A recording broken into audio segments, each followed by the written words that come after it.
இஸ்லாமிய குடும்பத்துடைய மகிழ்ச்சியை நான் உங்களுக்கு இப்பொழுது சொல்கிறேன். இஸ்லாமிய குடும்பம் எப்படிப்பட்ட குடும்பம்? அதுக்கு அல்லாஹ் கொடுக்கிற மகிழ்ச்சி என்ன? வல்லாஹி முசீபத்தான குடும்பத்தில் அல்லாஹ் கொடுக்க மாட்டான். அவர்கள் வரதட்சணை நம்பினவர்கள், சீதனத்தை நம்பினவர்கள். எக்கச்சக்கமான பெண்கள் அடுப்பங்கரையிலே இன்றைக்கு சமைத்து கொண்டு கண்ணீர் வடிக்கிறார்கள், துடிக்கிறார்கள். எனக்கு ஒரு மாப்பிள்ளை இல்லையா? இது யாருடைய உம்மத்? ரசூலுல்லாஹ்வுடைய உம்மத். அல்லாஹ்வுடைய நல்லடியார்களே, அவர்களுக்கும் ரத்தம் ஓடுகிறது. அந்த பெண்களுக்கும் குமரி பெண்களாக இருக்கிறார்கள். 40 வயசு, அவர்கள் இன்னும் குமரிகள். இந்த உம்மத்தில் இன்றைக்கும் வாளாவெட்டிகளாக நிற்கிறார்கள். அல்லாஹ்வுடைய நல்லடியார்களே, ரசூலுல்லாஹ் காட்டி தந்த வழிமுறைகள் என்ன? இவ்வளவு பெருசாக சீதனம் கேட்டால் எப்படி வாப்பா கொடுப்பார்? கொஞ்சம் கருப்பாக பிறந்தால் யாரு முடிப்பார்? அல்லாஹ்வுடைய நல்லடியார்களே, இஸ்லாமிய குடும்பம் ஏன் பேசணும் என்று புரிகிறீர்களா? இஸ்லாமிய குடும்பம் ஏன் தேவை என்று புரிகிறீர்களா? முஸ்லிம்கள் வெறும் அரபியில் பேர் வைத்து முஸ்லிம்களாக நிற்கிறார்கள்.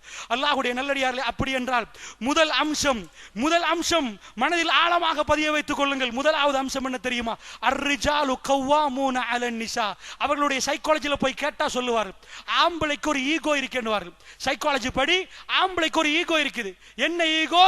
ஒரு ஆம்பளை ஒரு பொம்பளையோட பெஸ்டா ரிலேஷன்ஷிப்ல இருக்கணுமா இருந்தா, ஒரு பொம்பளை அவன் ஆம்பளை மிகவும் செக்யூரிட்டி கவனமாக அரவணைக்கணும்டா ஈகோ இருக்கின்றார்கள் சைக்காலஜில. என்ன ஈகோ? ஒரு ஆம்பளை இன்னொரு பொம்பளையால கிரிட்டிசைஸ் பண்ண முடியாது. ஏன்டா ஆம்பளையோட ஈகோ வேற, பொம்பளையோட ஈகோ வேற. இந்த பிரெயின் செல்ஸ் எடுத்து ஆய்வு பண்ணி பார்க்கிறார்கள். இதுல வைட்ஸ், அதாவது அது தேவையில்லை, பிரெயின் எடுத்து ஆய்வு பண்ணினா என்ன விளங்குது? ஆம்பளை அவன் வேட்டையாடுறதுக்கே பழகி இருக்கிறான். ஒன்று டார்கெட் பண்ணி அந்த டைம்ல இருந்தே அவனுடைய பிரெயின் வேட்டையாடும். பொம்பளை அரவணைக்கிறான், ஆம்பளை வேட்டையாடுறான். சோ ஆம்பளைக்கு அதெல்லாம் பிசினஸ் என்பது குறிவைத்து அடிக்கிறது. பிசினஸ் என்பதும் எப்படி விற்கிறது, எப்படி தாக்குறது, எப்படி கஸ்டமரை பிடிக்கிறது, இதுவே ஆம்பளைக்கு ஓடும். பொம்பளை அப்படி இல்லை. வரும் வரைக்கும் புள்ளக்குட்டியை வச்சு பாதுகாப்போட அவர்கள் புள்ளக்குட்டியை நல்லா வளர்க்கிற அந்த அன்பு கடுமையா ஓடுறது பெண்ணிடம். அவன் நிறைய காட்டுவான், ஆம்பளையும் இறக்கம் காட்டுவான். ஆனா ஆம்பளைக்கு என்னண்டா இந்த குடும்பத்தை பாதுகாக்கிறது என்று அவனுடைய மூளையில வேலை செய்யும். சோ சைக்காலஜி படி ஆம்பளையும் பொம்பளையும் கிட்டையும் நெருங்க இயலாது. அவன் சொல்றான் ஹியூஜ் டிஃபரண்ட். ஆம்பளை யாரோ பொம்பளை யாரோ, அவங்க ரெண்டு பேரும் டோட்டலி டிஃபரண்ட். அவங்க மென்டாலிட்டி சேராதுன்னு சைக்காலஜி பேசுது. எக்கச்சக்கமாக புத்தகம் எழுதியிருக்கிறார்கள், சைக்காலஜிஸ்ட் பேசுகிறார்கள். ஆனால் பிளஸுக்கு மைனஸ்ல தான் அல்லாஹ் சேர்வை வைத்திருக்கிறான். சேராது என்று சொன்னார்களே, அது ரெண்டும் சேரும். எப்ப சேரும் தெரியுமா? ஒரு பெண்ணு கேட்பதை பெண்ணுக்கு கொடுத்தால், ஆண் கேட்பதை ஆணுக்கு கொடுத்தால் அது ரெண்டும் சேரும். இந்த உலகத்தில் சேரவே சேராது என்று பேசினார்களே, ஆனால் இந்த உலகத்திலே ஒரு ஆணுக்கு பெண் இல்லாமல் வாழ இயலாது, பெண்ணுக்கு ஆம்பளை இல்லாம வாழ இயலாது. அல்லாஹ் அதை வைத்திருக்கிறான். ரெண்டு பேருமே டிஃபரண்டான மென்டாலிட்டி. ஒத்தே வராது. ஒன்றை சொன்னா ரெண்டாவது பேசுவா, அவன் ஒன்றை சொன்னா இதுக்கு பேசுவா. ஒரு பெண் தன்னுடைய மாப்பிள்ளைய ராஜாவா பார்க்கணும், ஒரு மாப்பிள்ளை தன் பொம்பளைய அவர் ராணியா பார்க்கணும்.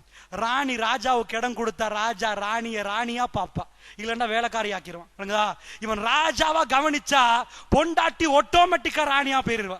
பொண்டாட்டி ராஜாவா கவனிக்கலண்டா அமெரிக்கா மாறி நானும் நீனு ஈக்குவல்னா நீ வேலைக்காரி போடான்றான். சப்ஜெக்ட் என்ன? ஆம்பளை எப்பயுமே அவன் பாதுகாத்து அவன் கொண்டு வந்து நீங்க சாப்பிடுங்க, நீங்க இது பண்ணுங்க, ப்ரொவைட் பண்றதெல்லாம் அவன் பிரெயின் ஓடும். எவ்வளவு சாப்பிடணும், எவ்வளவு இது பண்ணணும், என்ன பண்ணணும், அவன் பிரெயின்ல அதுதான் நிறைய ஓடும். என் குடும்பத்தை பார்க்கிறது எப்படி? அல்லாஹ்வுடைய நல்லடியார்களே, இதுதான் அந்த மென்டாலிட்டி ஒரு பெண்ணுக்கும் ஆணுக்கும் உள்ளது. இதுக்கு என்ன பண்ணணும்? ஆணுடைய லீடர்ஷிப்பை ஏற்றுக்கொள்ளணும். அதனால இன்ஷா அல்லாஹ் சின்ன பருவத்தில் இருந்து நீங்க வீட்டுக்கு ஊட்ட வேண்டிய பாடம் என்ன? என்ன பாடம்?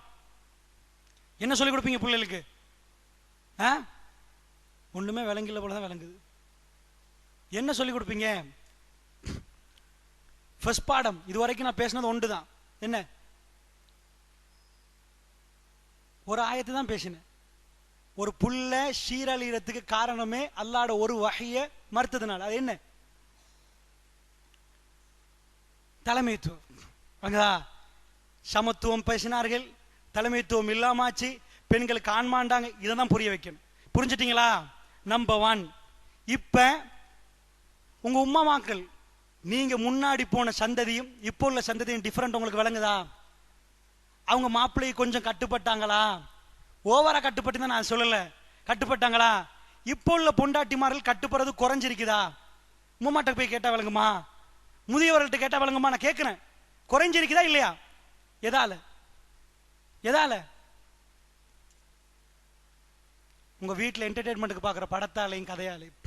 இந்த நஞ்சு உங்க பொண்டாட்டிக்கு நீங்க கொடுக்குறீங்கண்டா வல்லாஹி உங்க பிள்ளைக்கு நஞ்சை தீத்துறீங்க. எனக்கு அதான் சொல்ல வேண்டியிருந்தது. அல்லாஹுடைய நல்லடியார்களே, கவனமாக புரிங்க. நான் இடைக்கிட கேள்வி கேட்பேன். ஏன்டா இப்ப பயான்ல நிப்பாட்டி கேள்வி கேட்கறது? ஏன்னா ஒரு தடவை நான் பேசிட்டேன். நிறைய பேசிட்டு போனா முன்னாடி ஒரு வயசாளிக்கு நிறைய தலையாட்டுறாரு. நிப்பாட்டி போட்டு இப்பதான் மூசா அலைஹிஸ்ஸலாத்தை பேசுறேன். என்ன பேசினேன்டா? முஸ்லீம்களோட வாயில வர நபி இப்ராஹிம் நபி. நபியை பேசின இப்ராஹிம் நபின்ட்டாரு. அப்பதான் புரிஞ்சு, ஆஹா நம்ம கத்தி பேசினதுல அர்த்தமே இல்லை, தலையை ஆட்டுறதுல வித்தியாசமா தான் புரியுறாங்க. பாதி பேர் தூக்கமும் தெரியல. அதனால அல்லாஹ்வுடைய எவ்வளவு பேசினாலும் நிப்பாட்டி கொஸ்டின் கேட்கறது. புரிஞ்சிட்டீங்களா? ஏன்னா சும்மா பேசுறதுக்கு நான் வரவில்லை, நானும் நீங்களும் புரியணும் அல்லாஹ்வுடைய நல்லடியார்களே. அதனால நன்றா புரிந்துக்கோங்க. நம்பர் 1 இந்த பாயிண்ட் இருக்குது. அர்ரிஜாலு கவ்வாமூன அலன் நிசா. எப்பயுமே ஆண்களுக்கு ஒரு ஈகோ இருக்குன்னு சொன்னேன். மாப்பிள்ளை வந்து ஒரு வேலை செஞ்சா வீட்டை தூத்தா பொண்டாட்டி சொல்லக்கூடாது, நீங்க தூத்த எப்பயுமே தூசித்தான் வைங்க, நான் தூக்குறேன். ஆம்பளை ஒரு நாள் கேட்பான், 2 நாள் கேட்பான், 4 நாள் கேட்பான், 10 வருஷமா கேட்க மாட்டான். அதுக்கு மேல அவனுக்கு கேட்கலாது. இதான் டிவோர்ஸ்.